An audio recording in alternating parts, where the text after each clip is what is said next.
Donc, bonjour, aujourd'hui je vais vous présenter mon TPE avec le titre Homogénéité de la température d'un matériau de déchauffé par des sources discrètes en lien avec le thème de cette année, les jeux et les sports. Donc, tout d'abord, je veux dire que j'aime bien le ski, donc j'étais intéressé par le processus de fabrication des skis. Donc, en fait, pour faire les skis, on a besoin juste de presser quelques couches de ski à l'aide d'une presse thermique à ski. Donc, pour comprendre mieux comment fonctionne une presse thermique à ski, j'ai visité l'entreprise REAP qui utilise une presse thermique. Et finalement, avec cette entreprise-là, on a compris qu'on joue dans cette industrie, c'est vraiment de homogénéiser de la température sur les plaques de presse. Donc, comme ça, j'ai pu formuler ma problématique qui était comment la répartition de sources de chaleur discrètes affecte-t-elle le profil de température d'un matériau de déchauffé par des sources discrètes et comment obtenir la température la plus homogène possible. Par exemple, là on peut voir des photos de mon expérience où on voit que si j'avais quatre sources discrètes, j'avais une distribution de la température moins homogène qu'en fait avec les nefs. Donc, cela, on va étudier. Donc, tout d'abord, j'ai formulé mes objectifs pour mon TPE. D'abord, c'est réalisation de la plaque chauffante qui va faire chauffer et qui va modéliser notre matériau de déchauffé chauffant. Et après, j'ai alimenté ma plaque thermique et finalement, j'ai mesuré les températures sur la plaque. Donc, on va commencer par réalisation de la plaque chauffante. Donc, pour réaliser la plaque chauffante, j'ai pris une plaque en aluminium pur avec épaisseur 1,5 mm de taille 30 par 30 cm. Et il faut noter que la conductivité thermique d'aluminium est assez grande, 230 watts par mètre par Kelvin, qui m'avait permis d'avoir un régime permanent. Et pour ça, j'ai choisi épaisseur 1,5 mm, c'est le plus petit épaisseur que j'ai trouvé. Donc en fait, nos études vont être dans un régime permanent et on va détailler cela après. Et pour chauffer ma plaque, j'ai choisi les résistances thermiques avec puissance variable et contact entre les résistances thermiques et ma plaque chauffante a été effectué grâce à la pâte thermique. Donc, après, j'ai dû faire un support que j'ai fait à l'aide d'imprimante 3D. Donc, le support, il est là. Donc, il est constitué de 4 pieds qui tiennent la plaque et une plaque en plastique avec les trous pour les positions précises de résistance chauffante. Après, j'ai pensé à isolation thermique. Pour cela, j'ai choisi laine de verre. On voit que l'épaisseur de laine de verre est assez grande par rapport à l'épaisseur de la plaque.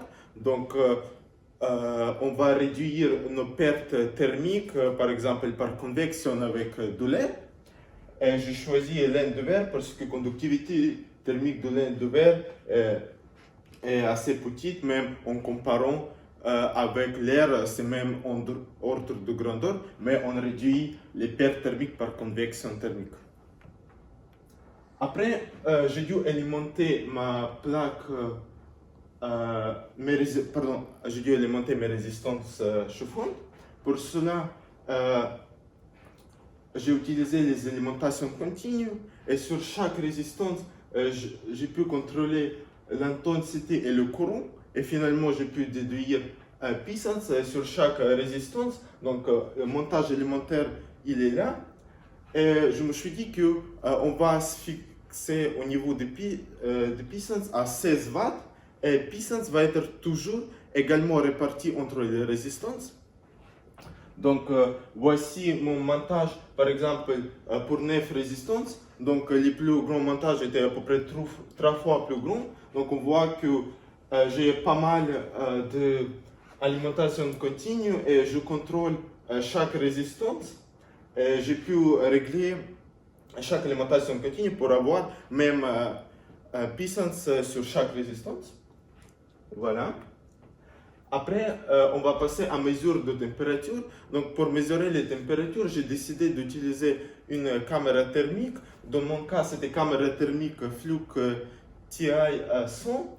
Donc, résolution de détecteur de cette caméra est 160 par 120 pixels, qui m'avait permis de diviser ma plaque par 100, par les petits carrés 100 par 100. Donc, ma plaque, en fait, elle faisait 100 pixels par 100 pixels. Qu'on voit ici, et gamme de mesure de température de cette caméra était entre moins 20 et plus de 150 degrés de Celsius, mais en fait, en faisant les petites expériences préliminaires, j'ai pu constater que dans les expériences, température maximale était autour de 50 degrés, donc c'était largement assez pour mes expériences. Mais il y avait un problème que l'émissivité minimale qui doit avoir un objet pour être filmé avec caméra thermique et pour avoir les données assez correctes, c'est 0,6, mais celle d'aluminium était au niveau de quelques unités fois 10 moins 2. Donc j'ai dû augmenter l'émissivité de ma plaque. Pour cela, j'ai collé sur ma plaque le film en polyvinyl fluoride d'épaisseur 80 micromètres. Donc j'ai choisi polyvinyl fluoride parce que l'émissivité est assez élevée, autour de 0,9. C'est comparable avec l'émissivité du pot humain. Et en fait, j'ai choisi plus petite épaisseur possible pour ne pas changer le champ de température sur ma plaque. Et en fait, l'impact par ce fil de PVC était vraiment minimal. Donc maintenant, on va discuter maillage de résistance chauffante sur notre plaque. Donc on a vraiment deux paramètres essentiels. C'est grand N, le nombre de résistances sur un côté. Donc on va varier ce grand N entre 1 et 5. Donc on va avoir entre 1 et 25 résistances au total. Et finalement, notre pas de maillage, on va fixer d'abord. On va dire que les résistances vont être également réparties sur la plaque. Et donc, notre pas, ça va être la longueur de la plaque sur le nombre de résistances plus 1 sur un côté. Voilà par exemple le maillage pour n égale à 3. Donc voici quelques photos de caméra thermique où on peut comprendre que plus de résistance on a, plus écart total en température entre température maximale sur la plaque et minimale diminue en fait. Donc on voit déjà que plus on a de résistance, plus la température est homogène. Donc maintenant on doit quantifier cet effet-là avec un paramètre qu'on va créer. Donc, mais d'abord on va parler du régime permanent que j'ai annoncé tout au début. Donc c'était mon expérience préliminaire et pour cela j'ai choisi de mettre une résistance thermique placée au centre avec puissance sur cette résistance 7 watts et j'ai fait un coupe au milieu et j'ai suivi les températures sur coupe avec une caméra thermique pendant 1 heure et donc j'ai enregistré en fait des vidéos avec fréquence de 60 Hz pendant 1 heure et on peut constater que nos températures convergent. Voilà. Par exemple, ici on voit un changement de température chaque 5 minutes. Pour quantifier ce changement, j'ai décidé de définir un paramètre, c'est différence totale en température. Supposons par exemple que notre caméra avait une résolution tout simplement 5 pixels. Donc, et on regarde l'instant t et l'instant t plus dt. Donc l'instant t est représenté en jaune, l'instant t plus dt en rouge. Et on va dire que différence totale en température, c'est somme de toutes petites différences sur chaque pixel. Et on va les sommer tout simplement. Et de manière générale, on va obtenir cette formule-là. Donc, dans mon cas, différence totale température en fonction de temps est représentée là. Donc, on peut constater qu'à partir du temps autour de 30 minutes, notre système est en régime permanent, car nos variations sont aléatoires entre moins 50 et 50 degrés de Celsius. C'est encore notre différence totale en température. Donc, à partir de ce moment-là, on va se fixer avec 30 minutes pour atteindre le régime permanent. Donc maintenant, on va définir critères d'homogénéité de température sur la plaque. Donc en général sur la surface en deux dimensions. Donc pour cela, j'ai disposé mes données de caméra. C'était un champ de température. J'ai calculé sur ce champ de température moyenne. Et pour le paramètre, je propose d'avoir quelque chose analogique de l'écart type en maths pour les variables aléatoires discrètes, mais sur les surfaces. Donc pour cela, je propose de prendre la différence entre température sur chaque pixel et température moyenne, les mettre en carré et les sommer, et diviser par nombre total de pixels. Et à la fin, prendre racine carrée. Donc, construction totalement analogique des constructions de l'écart type en maths. Donc, voici quelques exemples pour notre paramètre sigma t. Si notre caméra avait résolution 4 par 4 pixels, et pour grand N égale à 3, donc 3 résistances sur un côté de maillage. Donc, à gauche, on voit une distribution de température plus homogène qu'à droite, et notre paramètre sigma t, il est plus petit bien sûr que notre paramètre de sigma t à droite, et on voit que la variation de notre paramètre sigma t dans ce cas-là, c'est autour de quelques unités de degrés de Celsius. Donc en fait, j'ai fait 15 expériences au total. Donc, car j'ai varié grand N entre 1 et 5, j'ai décidé de faire 3 expériences pour chaque grand N, parce que chaque expérience c'est à peu près 1 heure de travail, parce que le régime permanent s'établit après 30 minutes et après j'ai phase de refroidissement. Donc finalement, mes 15 expériences là, c'est 15 heures de travail, et j'ai dû faire ça pendant un jour parce que sinon la température extérieure varie trop. Et finalement, on voit que nos séries d'expériences sont assez répétables. Donc les valeurs sont vraiment proches.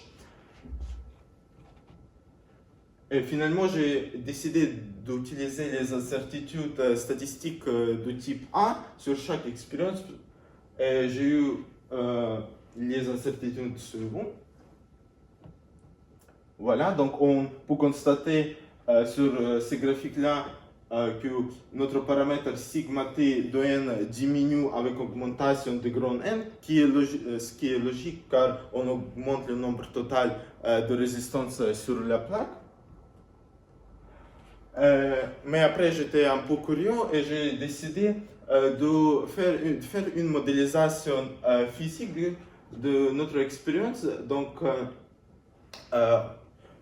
en général, on peut observer dans notre expérience 3 phénomènes physiques, c'est rayonnement, c'est convection et c'est conduction. Pour chaque, on a les formules qui sont représentées là, c'est Fourier, Newton et Stefan Boltzmann. Donc, à l'aide de ces formules-là, j'ai pu écrire équation de type chaleur, mais un peu modernisée pour ma situation, qui est représentée là pour le champ de température. Donc, finalement, les paramètres sont représentés juste là, qui j'ai retrouvé à l'aide de ma bibliographie. Finalement, mon but c'était de trouver solution de cette équation. Donc, pour cela, j'ai utilisé une méthode de différence finie. En fait, j'ai divisé ma plaque par les petits carrés Donc sur chaque côté j'avais 100 carrés, donc 10 000 carrés au total. Il y avait 4 groupes de carrés, les carrés qui étaient chauffés par les résistances thermiques, les carrés qui étaient au milieu mais qui n'étaient pas chauffés, les carrés qui étaient au bord mais pas au coin, et les carrés qui étaient au coin. Et pour chaque groupe de ces petits carrés, j'ai retrouvé un schéma explicite. Et finalement, en utilisant Python, j'ai choisi le pas du temps pour que mon schéma numérique converge. Et finalement, j'ai eu les résultats avec les simulations numériques. Voici un exemple de simulation numérique pour 4 résistances, donc pour grand N égale à 2. Voilà.